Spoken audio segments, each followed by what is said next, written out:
This is Bam Electric Ghost, and we're live with Ray Hartjen. You're a writer, musician, and cancer patient advocate. How you doing tonight? I'm doing fantastic. How are you doing today? I'm doing pretty good myself. I'm actually going through. I'm a cancer survivor myself. Age 27, I had a level 3 sarcoma, and my wife is actually going through multiple myeloma right now. Oh, I am sorry to hear it on both accounts. Congratulations on your continued fight against with sarcoma. And hey, your wife and I we're in the same club. Neither one of us wanted to join that club, but Yeah, that's what threw us. So when was your wife diagnosed?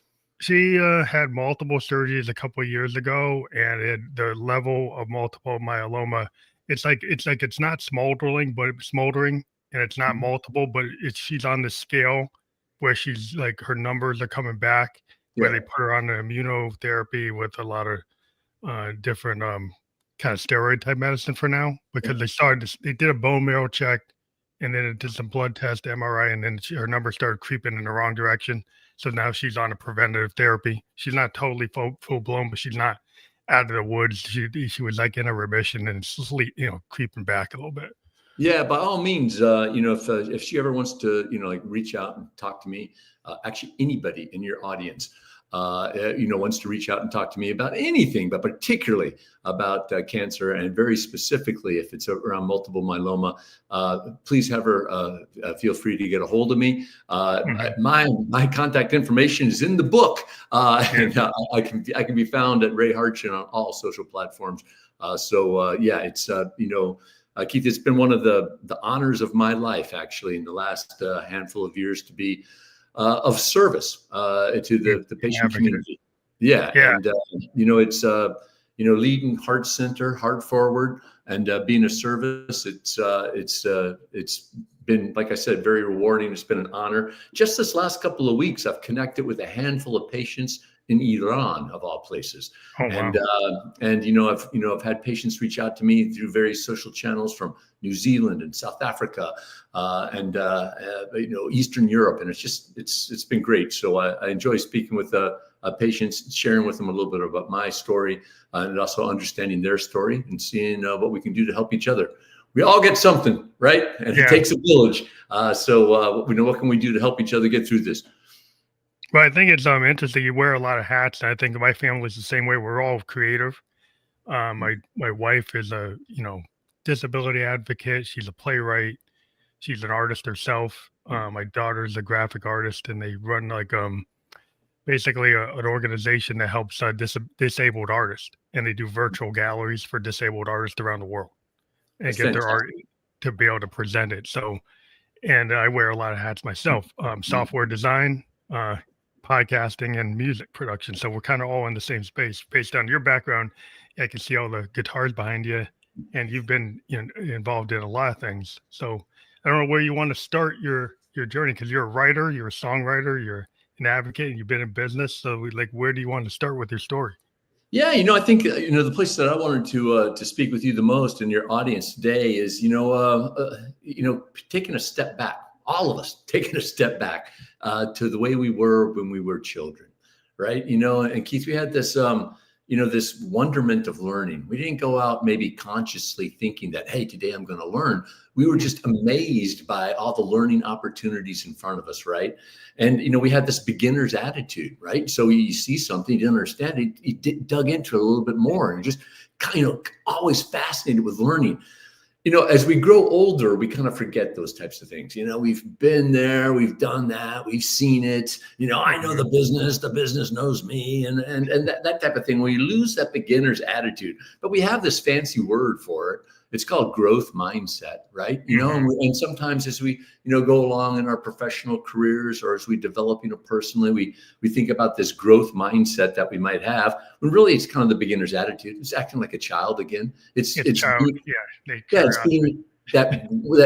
being curious and being in wonder of learning things. And one of the things that I like to talk about with folks, particularly with new cancer patients, and it's something I learned from my cancer patient support group, that is, life is filled with opportunities, is filled with challenges and obstacles, and things that get in our way. And it's when you develop a cancer diagnosis, certainly there's a tendency to think about what all the things cancer takes away from your life, right? And it's there where I like to challenge patients to think about, well, what about what cancer gives you to your life? Right. And a lot of times, actually, it's not just a cancer patient. I want everybody in the audience to think about it. When the obstacles present themselves in your path, it's an opportunity. What are they giving you? Right. Yeah. When I first got diagnosed with cancer, I just approached cancer the way that I approached everything in my life. And it was very oriented on some sort of deliverable. So if it's as a musician, it's like a gig, right? Or a recording date, working my way toward that one thing. If it was at work, it was the presentation of a deliverable or a report. Academically, it would be taking an exam. If it was as an athlete, it would be a game or a race or something like that. And it's kind of like a training camp, getting up to fight night, right? And after 2 weeks, I was exhausted, man. I was beat up and exhausted because, multiple myeloma is an incurable cancer. It's treatable, but it's incurable. It's not a singular event. It is a process. It's not one. Yeah, it's not one game day. Every day is game day. Every day is game day. And I was sitting down with my son and my wife at dinner. My daughter was off to college, and I was exhausted. After 2 weeks of being a cancer patient and putting my best, I knew cancer was going to give me its best. So I was going to, in turn, give it my best. Right. And I was just exhausted. And that's when I began to think about my journey with cancer, what I like to consider my fight with cancer, with a bit of a growth mindset. I had to change my approach, and I began to understand, like, as a musician, you look at a mixing board and you see all these levels. For me, as my whole being, it was my physical being and my mental being and my emotional being and my spiritual pillars. All the pillars. Yes, those foundational pillars. And if one of those is lagging, how can I use one or more of the others to pull it up? Or if maybe all of them are lagging, how can I just use one and kind of begin to pull it up and bring it get back. me to feel better? Yeah.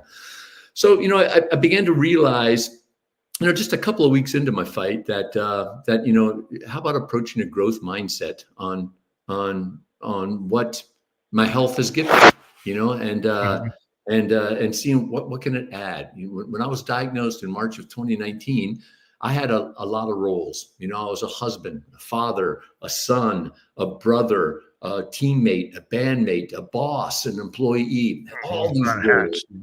Yeah. Wore a lot of different hats, just like you and your wife, and just like everybody listening, right? But, associated with each one of those roles, I also had accountabilities. And with those accountabilities linked to them were goals and objectives. You know what? And that was all prior to my diagnosis, March 11th, 2019. And it came to realize, as, I thought about cancer in a sense of loss. March 12th, 2019, I had all those same roles. Each and every one of them, I was still there. I was still a husband, still a father, et cetera, et cetera, et cetera. I still had those roles, those accountabilities, those goals and objectives. But over time, I've added to it because of cancer. Now I'm a cancer patient advocate. Now I'm an advocate for caregivers. I'm a fundraiser for cancer organizations and patient organizations. Those are all things that have been added, roles that cancer has given me, allowed me to add back into my life. With those, of course, just like my other roles, I have accountabilities, I have goals, I have objectives. It's kind of approaching things from a growth mindset. And there's one more thing I'd just like to add to this whole growth mindset talk. And it's an exercise I facilitated, probably to a couple hundred people over the course of my professional career. It's I was facilitating at a time a time management training course from the people from Franklin Covey, Stephen Covey, the 7 Habits of Highly Effective People author, and of course the Franklin Company, Franklin Planner. They merged together and put together these great courses. And during my professional career, I've had the privilege to be able to facilitate these courses. And there's an exercise in those time management classes. It's a simple timeline exercise. So I'd like to ask you and also the audience, just kind of follow along. You don't need a piece of paper and a pen. If you do, that's great. But you can just, use your mental chalkboard, if you will, and just draw a horizontal line from left to right. And on that horizontal line at the far left-hand side, make a little vertical tick mark. And on the right-hand side, make a little vertical tick mark. So there you have a line, 2 tick marks. The left-hand side represents your birth. The right-hand side represents your death. Now, the introspective part of the exercise is, right now, where do you believe you are on your timeline? And I know tomorrow's not promised for any of us, and we don't know what the future might hold, but where do you believe? Where do you think you are? Now, Keith, for me, when I was facilitating this, I would kind of casually just throw my tick mark in the middle. First of all, I was going to live forever. And if something happened and I wasn't going to live forever, I was certainly going to live to be like 100 or so, right?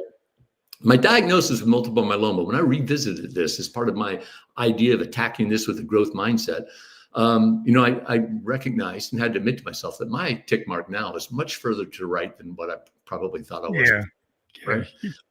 So I started thinking about that. It's like, wow, I've got maybe less time on my timeline than I thought. Knowing that the future is uncertain, it kind of dawned on me. I was able to articulate in my mind that like many of humans, I took time for granted. I took all tomorrows for granted. And with that, usually next week, some next month, a little bit of next year. And depending on the topic of conversation, I could take next decades for granted, right? And how that manifested itself with me is that I took people and relationships for granted as well. For example, like I have this dear friend, Keith, over on the East Coast, and I'm thinking about him, but I'll just reach out to him tomorrow. I'll give him a call tomorrow or shoot him an email, maybe next week. Keith's going to be there. I'm going to be here. What does it really, we'll get to it. Right. So, it began to dawned on me. It's like, what are the perils of taking time for granted? One, I am guilty of having a bunch of one day I am going to ... all these things I want to do, but one day I'm going to do it. Right. Yeah. Then it's the people I want to do it with. Right. What do I want to do and who do I want to do it with? Who are the people I love the most and respect the most and admire the most? Those are the people I want to surround myself with, and the people I love and doing the things that I want to do. Now, as a musical artist, it's always great to be able to expand the amount of money you get per gig, right? You always want to get a little higher dollar mark, right? One way is merch, and it's the t-shirt, right? And so I'm always this one. Yes, I'm always on the lookout for a cool little phrase to put on the back of a t-shirt so I can get a few extra bucks at the gig, right? And so, thinking of this timeline exercise, it was a simple one for me. If not now, when? If not now, when? And that has helped me redirect my life, adopting that type of motto, to get more accomplished with the people I want to do things with. And a good example will be my first book. It's called Immaculate, How the Steelers Saved Pittsburgh. I'm a co-writer with it with a good friend of mine, Tom Olenek. And Tom is a yinzer. That's what you call the folk from Pittsburgh. He's a yinzer. I'm not the yinzer. He's the yinzer. But he's a biotech executive. He's not a writer. I'm the writer. For a couple of decades, he kept talking about this idea of a book. It would make a great book. How when the city of Pittsburgh faced its deindustrialization transformation, they struggled and they needed to, what got them through were their heroes. And at the time, it was their unlikely heroes. The first 39 years of their existence, the Steelers were horrible. But when they needed the heroes, all of a sudden, the Steelers were stepped up.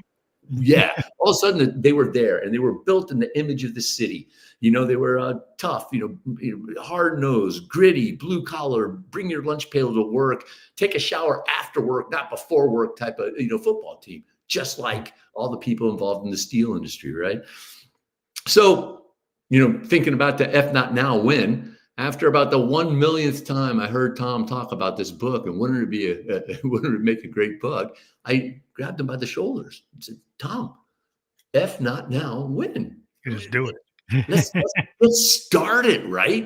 We can't finish it if we don't get started. Let's get started and see where it goes. Next thing you know, a year and a half later, we have a book. If not now, when it's helped me publish 3 books. I have a 4th coming out in May, and it's allowed me to be that cancer patient advocate. It's allowed me to network with people around the world, for a mutually beneficial relationship and engagement, and with it, it's led me to another motto, and that is, punch today in the face. Do you feel that your cancer actually motivated you to be less of a procrastinator or more of a doer? Much more of a doer. We don't know what tomorrow brings, right? But I do know I have today, and so this new model of punch today in the face is, I want to let today know that I was here. And if you've ever been punched in the face, that's one way that you get your attention pretty quickly, right? So, I want today to know that I was there. At the end of the day, I want to look back at today and say, I used you up. And I want to look at tomorrow and say, tomorrow, I'm coming for you next, right? And that is because we have a gift. Today is a gift, and intellectually, we know that not everyone received today as a gift, right? Mm-hmm. So how do we honor them? How do we honor the day itself? And how do we honor ourselves with this gift of today? Let's use it up. Let's make the most of it. Yeah, I feel as a creative person, I try to write like something every day, right? Mm-hmm. And I have a software job where I design. So it's like left, right, brain. So I do a lot of design work. That pays for my Moogs and my Rolands and all my gear. Yeah. And then I can do whatever I want musically because I've got a pretty good day job. I'm not a starving artist. So then I can write the kind of music I want. I can be I don't have somebody tell me, oh, that's not going to work. I can go as experimental as I want to. And, I recently put out a single and I got a really good review where they basically figured out that I like to do very experimental jazz, progressive, kind of cutting edge stuff that's not going to be the most popular song of the day, but people would recognize that I put a lot of work into it. And so that's satisfying to me because I just love to play. Since I was 17, been playing keyboards. Yep.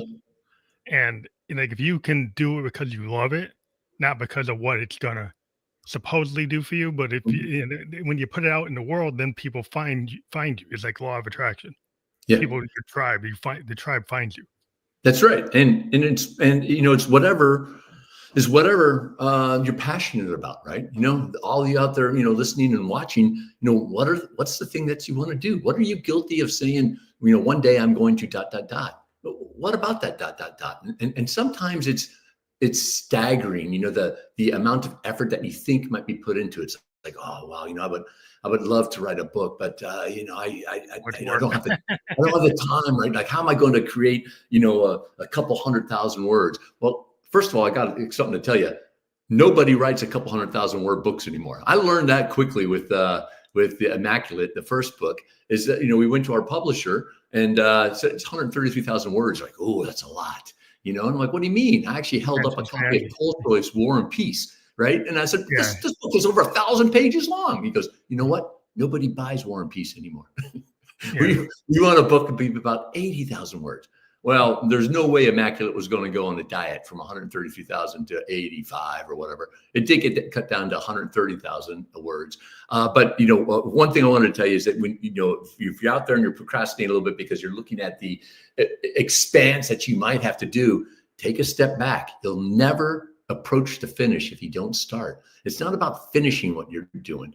Get started, right? When you've got a melody going through your head or something like that, get it down. Get that little bit. You don't know which bit it might be. It might be the intro. It might be the outro. It might be a chorus. You don't know yet. Record everything. I mean, my technique is kind of like Zappa.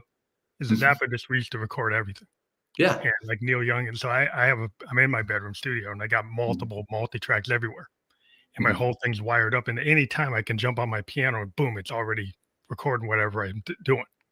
So you never know, like in a rehearsal, what the gem might be, what the nugget might be. And what would tend to do, and I've talked to a lot of writers, is like you put out this big effort. You go into like flow state, and then you go back, you look at it, and you find the nuggets, and you start stringing them together. That's right. And sometimes the things actually you could actually be working for an hour. The last 5 minutes, the song comes together. And Mhm. I've done a lot of things where like I was working on an idea, then I started to see it. Then the last 5 minutes, I finally synthesized it. So the last 5 minutes of an hour long tape is the song. The Mhm. song's at the and then I can just pull it out because Yeah. I finally figured out what was working. And But there's it takes really, time.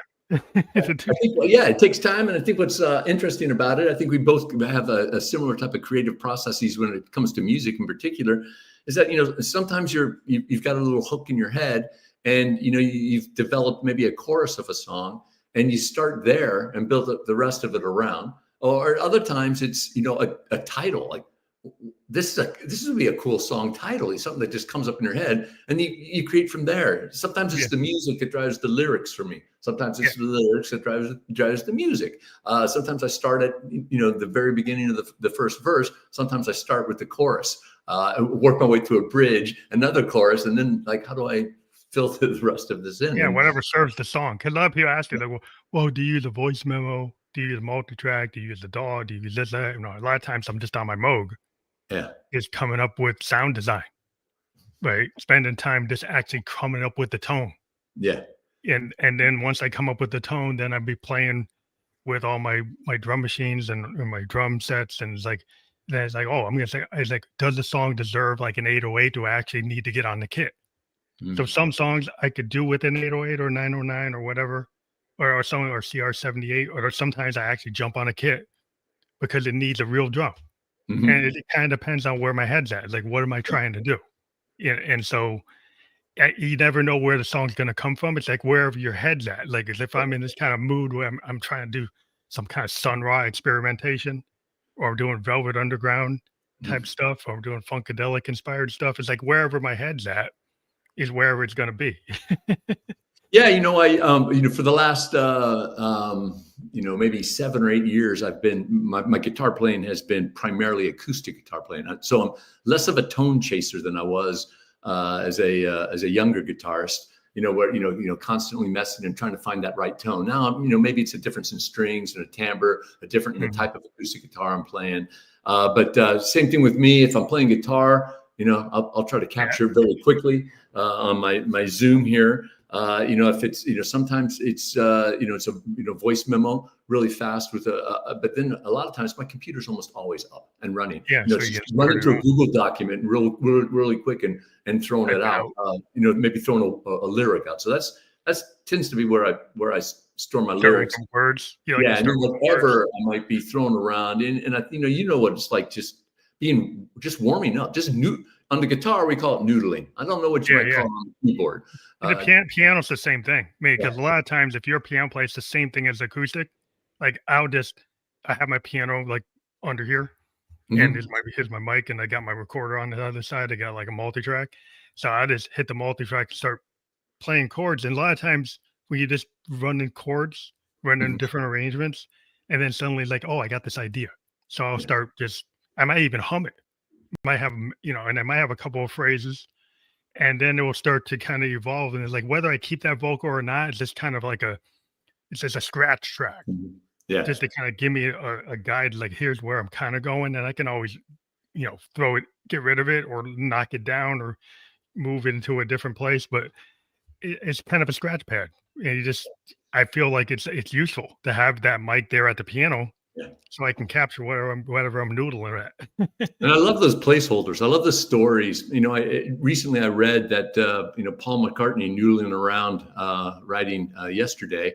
Mhm. The original placeholder lyrics was scrambled eggs. I really like your legs or something like that. And Yeah, I'm you like, just do it. yeah, I mean, Tom Petty was famous for this cat's kind of scat and stuff, yeah. and then saying like, "Well, I don't know if I'm gonna keep that," and it's like, "Oh, yeah, I will." Mm, Because sometimes the losers get lucky. Sometimes he just yeah. kind of threw it out. Mm, I saw a session where he's like, didn't really know what he was gonna say. He was kind of humming it, and then it yeah. just came. And they said, "Wow, where'd you get that?" I said, "Well, it just came." And it's like, well, that's what happens. And that's why you get the tape rolling. 'Cause you You know, don't it's know. It's funny you mentioned Tom Petty. For the last couple of hours, I've had Learning to Fly in my head. So we got something going here, man. So Petty's awesome. I mean, like I'm just a child of the '70s. Dylan, Zappa, Motown, Stax, like everything. Like I'm kind of all over the map, from Johnny Cash to Johnny Lydon. Like I anything that's good, I don't care what genre it is. If it's interesting and it got a real and critics looked at it, then I'll look at it to find what's in it that I can understand. Yeah. And I think that makes you a broader musician if you're willing to be more expansive. Because like you think about the purist that said that, oh, fusion was terrible because Miles Davis was like a king of bebop, and why is he going into fusion? They're like, oh, he's like a Judas, he's messing it up. It's like, no, it's like sometimes you want to go there. And Keith, you bring up something, you talked about being a better musician, because you're just open to things. As people, we can be better people by being open to things. We as a society have become so dependent on technology and the algorithms that they throw stuff at us. You start clicking on news stories and they start giving you news stories what you want.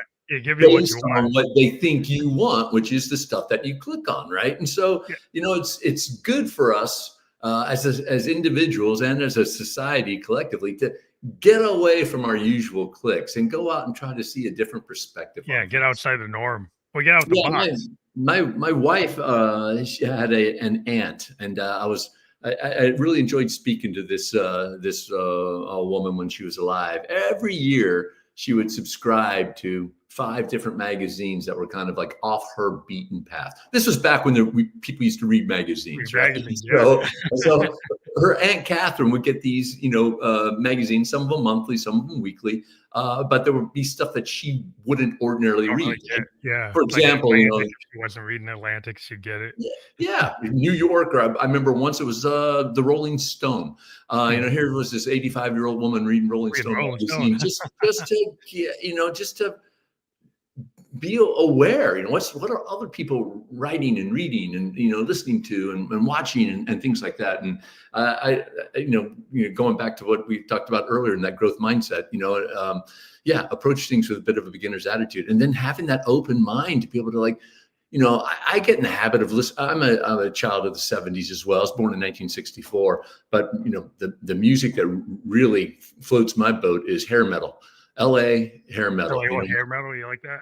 Oh yeah, Guns N' Roses and all those guys. Like, yeah, but they're a little bit more traditional than most of the hair metal. But. Yeah, my musical, inspiration, Eddie Van Halen. Oh, first of all, it was Elvis. When I was a younger kid, it was Elvis, and then when Van Halen's pretty first time I heard Eddie Van Halen, I was like, "What is that?" And of course, I can't play anything like Eddie Van Halen. But Eddie. I will find myself in my car listening to Sirius XM Hair Nation a lot. And so I have to purposely get away from Hair Nation so I can listen to some other type of music. And Randy Rhoads and Ozzy. Yeah, you like that? Oh yeah, of course. I like Randy. Randy. I do like the Ozzy, but sometimes I catch myself, flipping Ozzy, turning away from Ozzy and going to another channel. That's my precursor. I don't know about it, but I have this great T-shirt I picked up at the Iron Maiden, not Iron Maiden, Black Sabbath farewell tour a couple years ago. It just says, "Listen to Black Sabbath." I just like wearing it around. So I do like Ozzy, but I tend to like the Black Sabbath stuff more than the. Oh yeah, his Sabbath stuff is more iconic. Yeah, it's definitely. Well, I just love. Like genre bending, because the idea that people get stuck in lanes, and I just like to see it when people cross pollinate from different genres. So you take a little psychedelic and you throw it into hip hop, you get something like a De La Soul, or you take some punk aesthetic and you mix it up and you get like a Talking Heads, which is something that's not punk but kind of came from punk. Yeah. It came from the idea that punk aesthetic that you don't have to be Yes. You don't have to be Zeppelin. You don't have to be The Who. You could do something else. you could come from a different point of view. And I always thought that was just like, it's incredible the directions that you can go if you're willing. And I've always been a big promoter of emerging and independent artists. That's why I started the podcast. I primarily talked to emerging and independent artists that I didn't feel were getting paid attention to. And that was the point of the show initially. And you talk about that, divergence and stuff. The ironic thing is that, well-established artists and bands get hammered for doing that, right? Because their fan base likes, the genre of A or whatever. This is what I fell in love with. Now all of a sudden you're giving me, maybe not even tangentially B, but it's already jumped to C, D, or E or something like that. It's like I don't get that, and so it's cool when you discover, a band that's put that together. My son, when he was a kid, he wanted to take up violin, and he wanted to play it with ska music. And I'm like, they do that? And he's like, yeah, they do that. And I'm like, oh, well, that's pretty cool, And so he messed around with that for a little while. But I do like it when people, think about like, hey, wouldn't it be cool if we just added, this and that, and it's something that you wouldn't think of ordinarily. The didgeridoo, right? I've never yet added that. I have one, but I haven't really figured out how I want to implement that into some of the things that we've been doing lately. But it's always kind of cool to think about what's some different sounds, different tones, different rhythms. Bring Eastern influence. The Beatles are famous for bringing the Eastern influence, and then progressive rock. Timing changes, classical and funk. Like if you get you got funk, classical, psychedelia, rock, all happening. At the same time. And so then you can kind of go any direction you want. You can make something that's a hit, like a 4-minute, 3-minute song, or you can do a whole album side. That's like this 20-minute kind of Pink Floyd, early Pink Floyd. That's like Sid Barrett, Pink Floyd. It's not the wall Pink Floyd. It's different. And I think that's an important consideration for any artist, right? Is what's your motivation for doing it, right? And it has to be true to yourself to begin with. And you might not have there might not be a commercial appeal to it, but are you producing things that resonate internally to you? And audiences can understand when it's not authentic, right? And so what are you trying to do? And then I love the example that you just gave a little while ago about putting something out and getting a reaction from people. There's a Bay Area artist who I admire. His name's the Fantastic Negretto. He's a Grammy award-winning blues artist. He came from an R&B background in his earlier career, but when he was, beginning to perform under the name of Fantastic Negretto and writing blues, he would go down to outside the BART station, the train station, the trains that go around the San Francisco Bay Area, and he would play for people getting on and off the train, recognizing that if you stop people on their commute, and see their heads turn and listen, and maybe if people stopped and hung around for a little bit, then he was maybe onto something. And that was something. That's how he got his feedback, right? It's like, is this just something I'm doing for myself, or is this something that people that there might be an audience for, that people might want to hear more? And it helped them kind of refine his sound. Next thing you know, he's got a Grammy. So that it's great to get it out there. But it starts from your soul, your heart, and what appeals to you, what resonates with you, what comes from inside. Because you got a lot of passion for writing in itself with the Steelers story, and then you've gotten into other things where you've done a lot of writing that's parallel to your music. You just have this sense of creativity. But like, seems like music is a big passion based on what I've heard from you so far. But where are you? You seem like there's so many things hats you wear. Where's your primary focus today? That's a great question. And right now it's kind of the written word, right? I have a book coming out. It's in the final stages of editing. It's called the Indy 500, a year-long quest to win the greatest spectacle in racing. It comes out from Morgan James Publishing in May of 2025. So super excited about that. I also want to try my hand at fiction. I've written 4 nonfiction books. I want to try my hand at fiction. One of the things I talked about, getting started. Anybody out there wants to write a book, just write a couple hundred words a day. In a half a year, you have a book, right? So just do something. But my emphasis right now, Keith, on the writing, the written word and writing books is that it's taken me away from recording music. So I have a handful of songs that I want to record, but I don't have the budget for it, and to do it professionally. So what I'm trying to do is carve some time out of my calendar. I hoped to have done it earlier this month, and I haven't done it. But it is just recording simple, raw demos and taking the lead of one of my heroes, Fantastic Negretto, and throwing it out there. I'm not going to do it at the BART station. I'm going to do it on streaming platforms and just show throw it out on SoundCloud or something. Yeah, this is my song. It's a demo. Do you like it?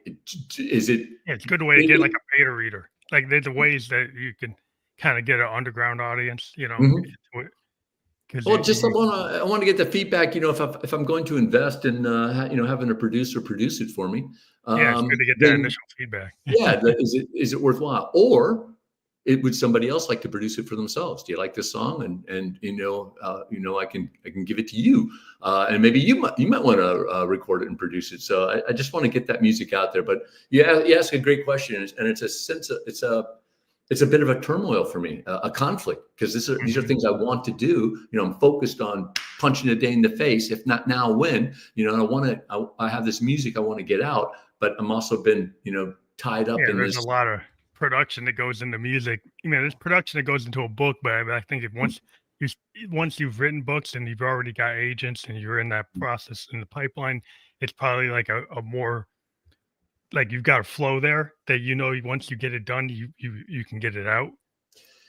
You have a flow and you can get it out, but the thing with books that takes a lot of time is that the writer is ultimately responsible for the promotion and marketing of the book, right? Mm-hmm. You look at a very big publishing company, Simon and Schuster or something. They might do 20,000 nonfiction books a year. They can't promote, but 50. Realistically, authors are doing their own work. Yeah, they can promote, realistically, probably about 200, probably about 4 a week, right? And they'll certainly take those. If you're Michelle Obama, they'll certainly do that one. That's got that. But for a Ray Hartjen, I've got to promote and market my own book. And that just takes, working your social platforms, making these relationships, establishing relationships with folks, and and working the community. Next thing you know, you can spend that's a job in itself. It's like a PR in the air. That's a job in itself. Like if you're trying to do music, is its own job in the same way. It's the same type of thing you have to do. Mm-hmm. For decades we had not even decades, more than that. We had the street team, right? Street team would go out and with your music, whether it's in cassettes, remember the cassettes, and then putting the signs up, the posters and all that for radio gigs, stations. They different markets would play in Detroit, Chicago, Boston. You could get certain DJs to play. Like certain things. All you need is one. John Bon Jovi can tell you that. You just need one. One of those DJs to play your song. And So with books and with music now, it's the digital street team and empowering them to be able to go out. Yeah, to get on the right playlist, get in the right blog, get on the right TikTok feed. Like you gotta hit it from so many angles. Mm-hmm. It's like, I got to learn about TikTok. I got to learn about Reels. I got to learn about this. I got to learn about Mixcloud, SoundCloud, and all these places I could send it to. And different, editors and bloggers that if you get on their right side, then you can get the buzz. Mm-hmm. So it's like trying to figure it out and being out there. and it's juggling that time. Once you're into the administrivia of a public relations person or a marketer or promoter, what you definitely aren't at that point in time is a creator, Yeah, you're right? spending all your time doing that. When you're working to, get on a podcast or a blog or what have you, what you're not doing is tickling the ivories with your You're fingers. not writing a song. Writing music, right? And I sent out 5 copies of my book today to heads of drug companies. This book is my cancer patient memoir. It's called Me, Myself, and My Multiple Myeloma. It's a fundraiser that I have for the Multiple Myeloma Research Foundation. All my net writers proceeds go to there, and I'm looking for ways to just spread the word, the brand, if you will, of the awareness of the book. And so I sent it out to heads of drug companies that make drugs that I take, and that perhaps one day your wife will take. And just looking up who the person is and the company it is, with this myriad of subsidiaries and so forth, the people who develop drugs. It took about an hour to do research, to find a person, get their address, to figure out where to send it. Exactly. For 5 books. Took an hour to put all that together, and then of course I had to run over to the post office. But that's an hour that I didn't get a chance to record the song that I want to record, this demo for a song called "The Weekend." So that maybe this weekend I will carve out just a bit of opportunity, plug everything in, and get that out there. When I do, Keith Ben, I'll be sure to send the link to you, and you can give me your honest feedback whether you like it or not. Well, that's cool. Yeah, I love to listen. I listen all the time because that's like, as an artist, I'm a fan. So I listen to so many things. Just to get, not that I'm going to clone other people, but I like to have my finger on the wind to see what's kind of going on. Not that I'm going to actually do what's going on now, because I'm a big fan of like Lou Reed and the Velvets and Alex Chilton and Big Star, and those aren't big today. Yeah. But I'm still inspired by stuff like that. So I'm kind of going at, it's like, I like that feel of the early Velvet Underground records, or the feel of Alex Chilton and Big Star and his early records. And, those weren't big records, but a lot of producers and a lot of musicians heard those records and were inspired by them. And then maybe that's, why do you like these like unknown bands? Well, I like the direction they had, because seemed like they were doing it because they had a dream. They had a vision, and it didn't win, but the vision was still good. Yeah. So I always like those stories, because it kind of shows me like, maybe in your time you're not known, but in another time you are. Yeah. And you also live forever in what you've influenced, right? You take a heavy band like Anvil. I don't know if you're familiar with Anvil. Yeah. That great documentary that was made on them, maybe 10, 12 years ago.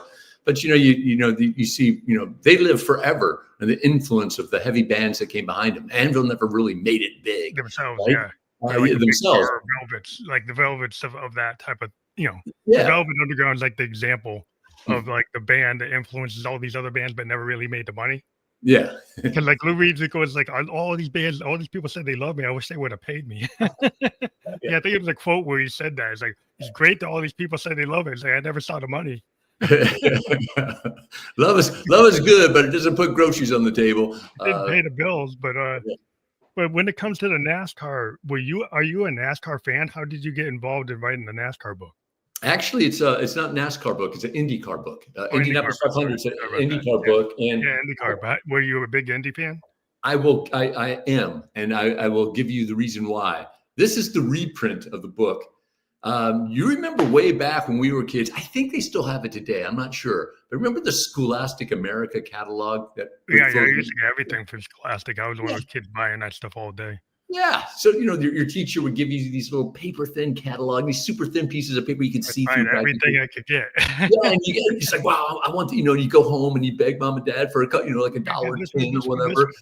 I got this, I was probably maybe 3rd or 4th grade. I got a paperback book written by an author by the name of Hal Higdon. It was called The Indy 500, 30 Days in May. And it was a daily chronicle of the 1970 Indy 500. And I got this book, like I said, probably around 3rd grade or so, probably around 1973. And I was captivated by the book. I thought, this is the coolest thing ever. I read that book multiple times a year for at least a decade, and I just became, that book ignited a passion for me in the Indy 500. My father was a career military officer. And when I was in high school, actually, when I was in 8th grade, he got stationed to Indianapolis. There was a post on at the time called Fort Benjamin Harrison. So we actually got to move to Indianapolis when I was like 13 or something like that, and I got to go actually see the Indianapolis Motor Speedway. I got to see cars. First it was practice, and the qualifications, and the race, and that. If I wasn't already in love with it, then I was in love with it now. Now, the Indy 500 is not for everybody, but it is a sensual overload. Right? There's the sights, the sounds, you feel it. You can practically taste it. It's engines, the roar. The roar of the engine. It's sensory overload for some people, and it's not for everybody. But I tell people you should check it out once. It's like the Kentucky Derby or whatever. I used to go to Lime Rock because I like to watch the sportsmen, Sports Cars of America Club. Take their street cars, take the 911s and the Ferraris and the Aston Martins and the MGAs, and I would go with my uncle and we watch them. Yeah, I would just love to see that because it's like, I could go because I lived near Connecticut, so I could go to Lime Rock and I could watch that, and I could see all these, and I was into 911s, I was into Alfa Romeos and into Ferrari, and was into all those cars, so I was like, I actually like seeing those because that was kind of my thing. Me too. I had a 911 for a number of years. I used to take it out to, as part of the Porsche Club of America, take it out to Seattle International Raceway and drive around.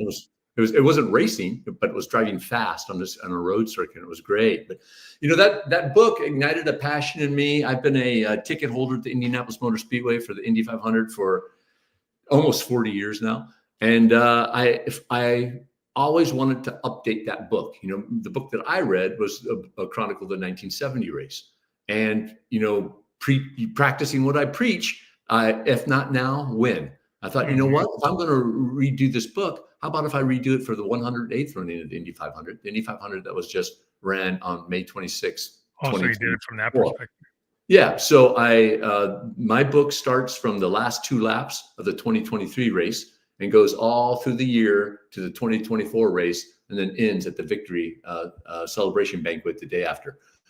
So that's my homage to Hal Higdon, who later grew to fame for writing books about running marathons, and stuff like that. Yeah, he's had dozens of books about running, but the one that struck a chord in my heart was the car racing, the Indy 500 book.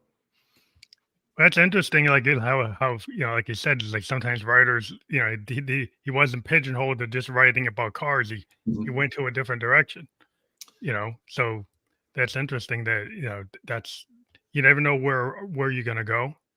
But I'm trying to follow his footprints. I've got a book about the Pittsburgh Steelers and the city of Pittsburgh. I've got a book about multiple myeloma. I've got a book about B2B sales and marketing, and I got a book about the Indy 500. So, I told you're not pigeonholed. I'm not pigeonholed myself, and I've got this itch that needs to be scratched to try my hand at fiction. And so I read a lot of fiction, and I've got some ideas. I'm writing out. I just begun.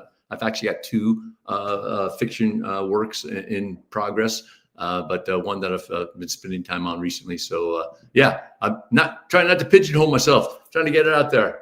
Do you find anybody gives you advice and says you shouldn't do that? Not yet. As diversified as that? Not from a writing books perspective yet. I anticipate that. There's always that. There's that kind of that saying. I don't know who said it. I think it might have been Stephen King. It's write with the door closed, edit with the door open. So there's a lot of feedback. With using an editor and getting things done. No one said stay in your lane, and this isn't your lane yet. But I anticipate that coming. I think feedback is a gift, right? Yeah, feedback's not going to stop me from what I'm doing. Particularly when it relates to music, I'm pretty certain I'm never going to be like a million streamer on Spotify with my music, right? Yeah, whether it's in a band or if it's as a solo artist, I'm doing it for me. And I've You're had doing it people for fun. say Yeah, that. you're doing it like it's a passion project. Like a lot of what I do, it's totally because I just want to do it the way I have a vision for what I Mhm. want to do. And somebody could tell me, look, well, that's not what's hip, but that's not where I'm at. Yeah. Where I'm at is where what I'm doing right now. And You know, because and I do it for myself. I put my first ever solo single out 4 years ago. It's a song called "We the People." I was just inspired by that in the summer of 2020. This collective introspection we were doing as a country. Like, where Mhm. are we? What are we doing? Right? And I kind of like harken back to my punk roots, and it's 2 minutes and 9 seconds. A short little kind of like punk infused song. And I had friends, it's like, what are you trying to say with this and all this? It's like, hey, first of all, I'm not writing it, what you're not going to change my mind about this and that and that. And I'm like, you know what? It's not about changing your mind. This is an expression of my belief. If I was a painter, it'd be me painting Yeah. something. I'm not painting it to sell to you. I am painting to get this out of me and to put it Yeah, on canvas. And it's for your this, cathartic exercise. Like every yeah, artist that it's like I look at Joe Strummer in the Clash. Like you could either be into whatever the politics of the Clash were, but it's like I like the passion of the Clash. I like what Joe Strummer was doing from like a passion exercise because he really believes it, right? So yeah, when I see somebody that has that kind of love for what they're doing, then it becomes infectious. It's like, well, yeah, I'm listening to London Calling. And I'm like, yeah, mhm, like you yeah. might not dig it, but a lot of critics looked at it and say, well, this is really vital because he's really hitting this note, and he's not the best tonal singer in the world. And that, Dylan wasn't either, but Mhm. it's like it's how he was delivering it, Yeah. right? It's kind of like the point is like you don't have to have perfect pitch to actually get it across. Yeah. And I do not, I'm not comfortable as a vocalist.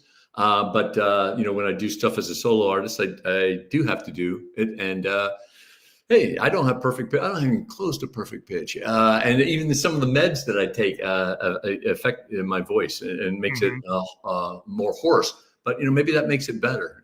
So what I But it's can like tell you your is individual voice is kind of that, like your secret sauce. I yeah, always tell people it's like you could try to be like this great voice, like nobody's ever gonna be Marvin Gaye because yeah. there already was a Marvin Gaye. It's actually like sometimes it's better for a singer songwriter to sing their own song Mhm. because the way they sing it carries off their emotion because they lived it. That's their story. That's their idea. If they just give it to somebody with perfect pitch, you're like sometimes they would lose what the meaning really was because it's Yeah. not coming from the source. Yeah, and I think sometimes we lose that, particularly the younger audiences, because of these voice shows, right? Like The Voice, Yeah, the it's all American about the Idol. voice. So like, it's like and then you always see people too, like I'm going to do a Whitney Houston song. It's like, what? Why are you going to do that? Why do you want to be compared to maybe the best singer ever? Well, and then when you get in your you listen to other music and you just hear a person sing, but they sing with that authenticity and that integrity. It's not Yeah, perfect, but you're like, this is it. Louis Armstrong. Louis yeah, Armstrong would have never. He wouldn't have been sent to Hollywood on American Idol. yeah. But Tons the of artists. character. There's a lot of famous, singers that don't have like the best, like Neil Young. Like Neil Young, you either hate him or you Yeah. love him. But when he's with Crosby, Stills, Nash and Young, he can actually harmonize. Hmm. But then with the Crazy Horse, he'll actually do this kind of shaky pitch. Yeah. It's very punk. He's like the godfather of punk because he'll do this stuff that's really, it's not perfect. It's imperfect on purpose. Mhm.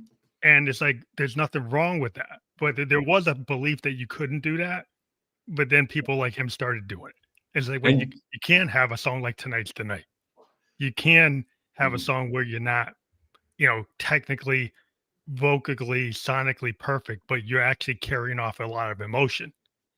And not just the Godfather of Punk, Godfather of Grunge too, But right? yeah, but it's the same All the thing. grunge bands idolize little Neil Young. Yeah.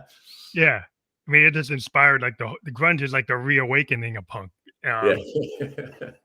So like he influenced the Clash and they influenced Nirvana Yeah. and Stone Temple Pilots and Pearl Jam and Alice in Chains and all those guys. They brought it back because Yeah. Crazy Horse never went away. Crazy Horse was always playing, and it was like, oh, why don't we call that energy back? And then boom, we bring it back. I had the pleasure of living in Seattle during the time that Sub Pop Pop took off, revolution. and all those bands came out, and it was a really cool time to be in the Pacific Northwest. These great bands, like Candlebox, for example. Sub Pop had all these bands. It's like Yeah. Nirvana wasn't. Yeah, they just. And I was listening to all those bands before they broke. I was listening to the bands like Husker Du and Black Flag. I was listening to all this kind of post-punk, punk aesthetic type of stuff that was going on, like the Replacements, Paul Westerberg, all that stuff I was listening to anyway. Yeah. And then Sub Pop came about and said, "Oh, here's this scene, the Seattle scene, because Minneapolis had a scene, Detroit had a scene. Like there's a scene like everywhere. There's all these old punk scenes, and I was like following them all. And then Seattle kind of blew up and kind of supplanted all these other ones. But it's like these other cities were doing the same type of thing.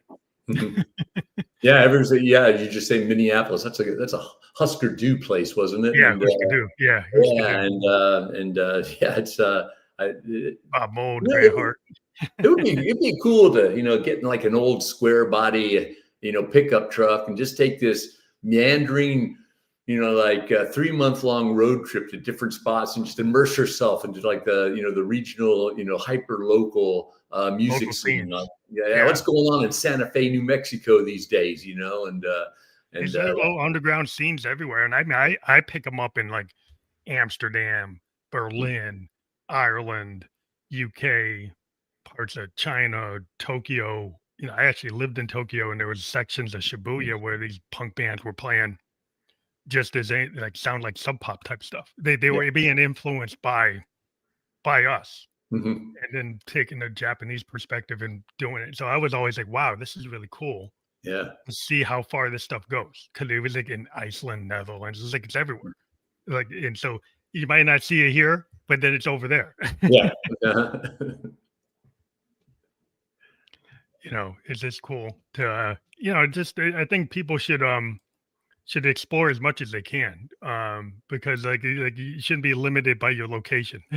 No, you shouldn't be limited by your location. Shouldn't be limited by your socioeconomic background, your geopolitical views, or whatever. It's like you said. You listen to the Clash or whatever. It's like hold on a second for like politics or anything like that, but just listen to the music, right? And then if something comes a little different, find out more about it. Just not stop at a headline. Don't stop at just the stuff that Yahoo News is feeding you because you've always clicked on the same stuff from Yahoo News or whatever. Don't just read Republican stuff because you're a Republican or Democratic stuff because you're a Democrat.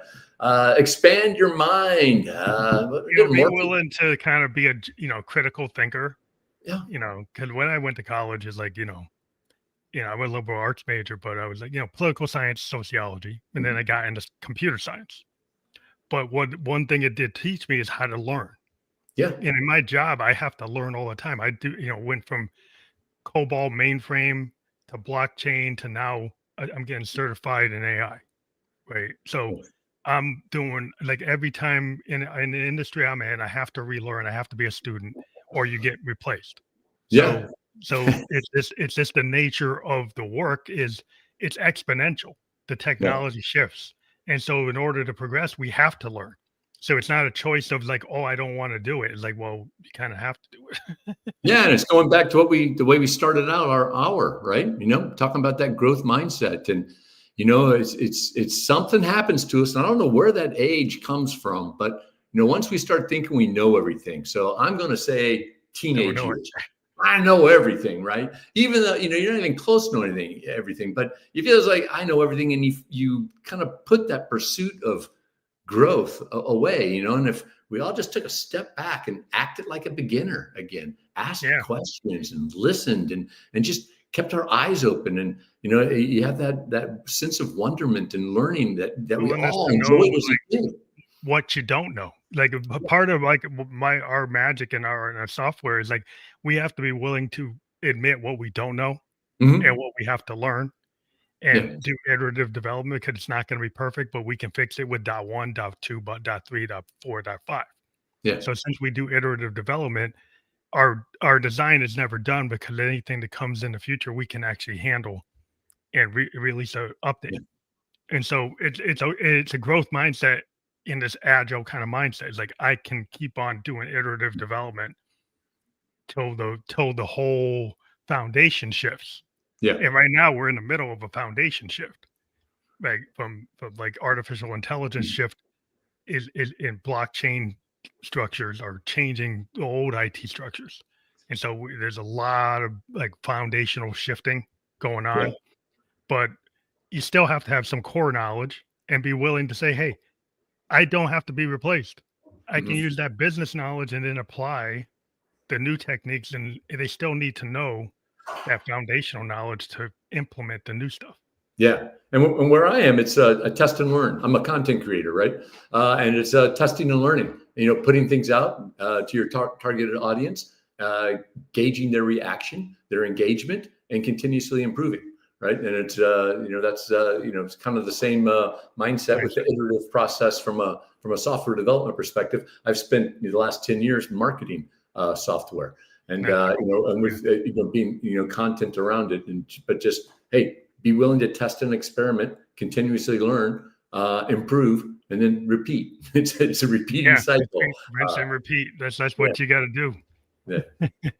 But it always comes by faster than we ever imagined. We hit our hour mark, but we do have RayHartjen.com as their URL, and that will be fully clickable for anybody that wants to click on that. In the description of the podcast, we've just been live on Facebook, YouTube, and Twitch.